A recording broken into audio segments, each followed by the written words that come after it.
यह एक छोटे से शहर के किनारे एक सरकारी स्कूल में हुआ।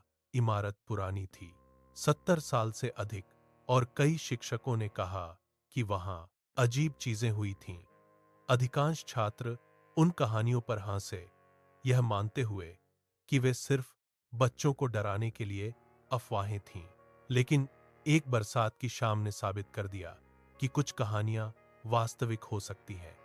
रोहित कक्षा 9 का छात्र था, जो परीक्षा से पहले अतिरिक्त अभ्यास के लिए स्कूल में देर तक रुका था।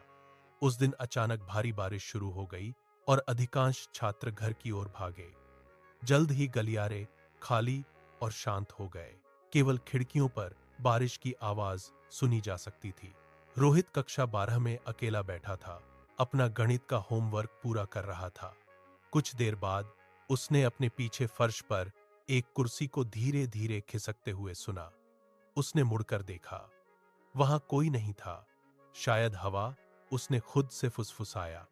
वह लिखता रहा, लेकिन कमरे में अजीब भावना और मजबूत हो गई।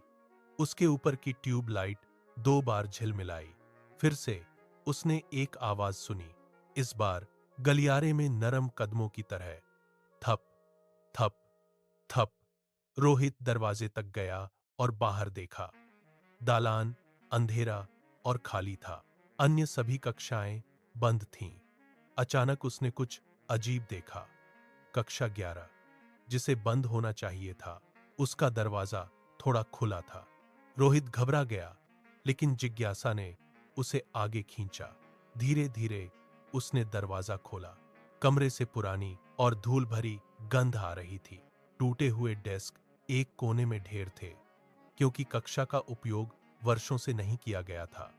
जैसे ही रोहित जाने के लिए मुड़ा, उसने अपने पीछे एक फुसफुसाहट सुनी, वहां मत बैठो। वह जम गया। आवाज एक बच्चे जैसी लग रही थी। उसका दिल तेजी से धड़कने लगा। उसने धीरे धीरे चारों ओर देखा, लेकिन फिर से कमरे में कोई नहीं था। फिर उसने कुछ और भी डरावना देखा।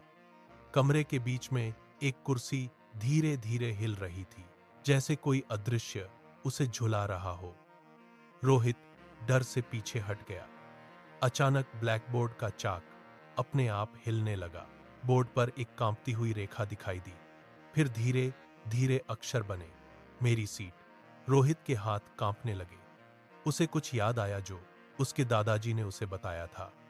कई साल पहले एक छात्र की उसी कक्षा में एक तूफानी दिन के दौरान टूटी हुई बेंच से गिरने के बाद मृत्यु हो गई थी। उसके बाद से शिक्षकों ने कमरे को स्थायी रूप से बंद कर दिया था। कुर्सी हिलना बंद हो गई, लेकिन फुसफुसाहट फिर से आई, इस बार तेज। जाओ, इससे पहले कि और तेज बारिश हो। ठीक उसी समय बाहर जोरदार गरज हुई और बत्तियां बुझ गईं। रोहित जितनी तेज से हो सका कक्षा से बाहर भागा। जब कुछ सेकंड बाद बिजली वापस आई, तो उसने कक्षा 11 की ओर पीछे मुड़कर देखा। दरवाजा बंद था, पूरी तरह से बंद। अगले दिन रोहित ने अपनी शिक्षिका को सब कुछ बताया।